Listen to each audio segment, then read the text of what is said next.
And I want to bring in Dr. Alok Patel from Stanford Children's Health. Dr. Patel, it was always expected that mask mandates would go away at some point. So is now the right time? Well, Diane, it's not only not the right time, it's a little early, but it's not even the right manner in which these mandates were overturned.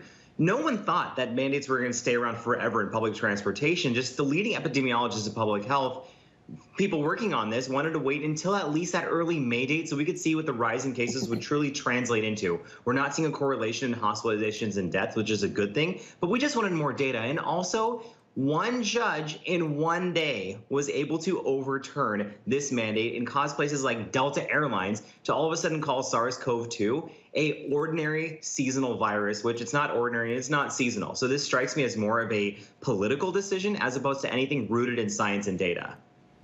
Now, how effective is it for those who aren't comfortable with this to wear a mask themselves? Can a mask offer protection if those around you aren't masked? You know, it can.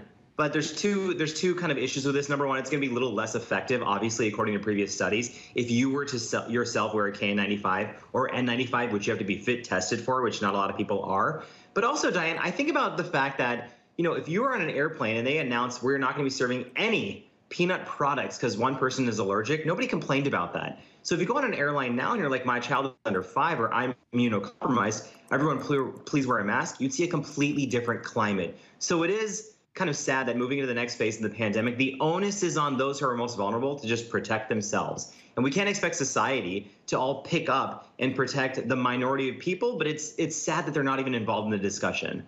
So you said it yourself, professional healthcare workers get fitted for N95 masks. Regular civilians can't go ahead and do that. So what masks are most effective if you do want to protect yourself around other people who are unmasked? It's going to be those masks, Diane, that have 3 levels of protection, even higher than a surgical grade quality mask. I mean, like a KN95. People just need to remember the old adage still applies. Fit and filtration is what you need to pay attention to. And if you're really worried about it and you're not yet vaccinated, you know what to do. Go get your shots. But you still have to take into account your own individual risk and what community transmission looks like wherever you live, because it's still high in some parts of the country.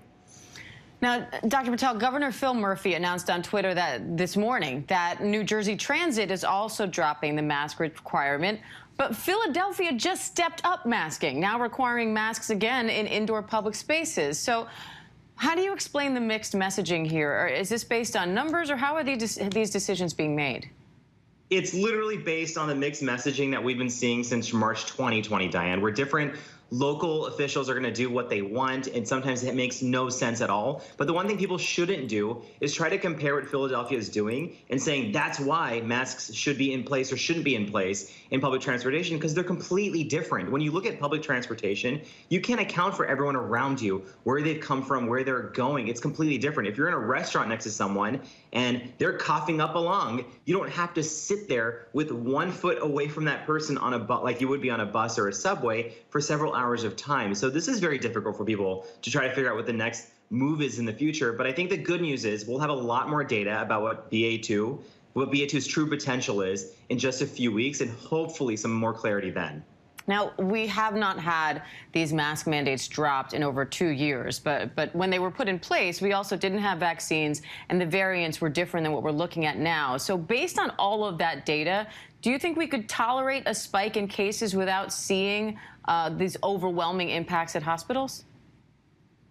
As of right now, and I'm going to be optimistic and keep my fingers crossed, Diane, I agree with a lot of people out there in that we could tolerate another surge. We don't want to see another surge because that still means more illness, potentially more death. But our hospital systems, it's not like they've been restaffed and we have a lot more room. But you're right, we have more vaccine and naturally acquired immunity. If it's available for people, which that's a big asterisk because Paxlovid, Evusheld are not available everywhere, but people have more treatment options also. So that is good news. And you know, even if you look at the data, we haven't seen a lot of localized outbreaks on airplanes themselves. So all of this strikes me as a big litmus test and to see how we're really going to do. And we'll find out in a few weeks. All right, we will. Dr. Patel, thank you as always. Thank you. Hi, everyone. George Stephanopoulos here. Thanks for checking out the ABC News YouTube channel. If you'd like to get more videos, show highlights, and watch live event coverage, click on the right over here to subscribe to our channel. And don't forget to download the ABC News app for breaking news alerts. Thanks for watching.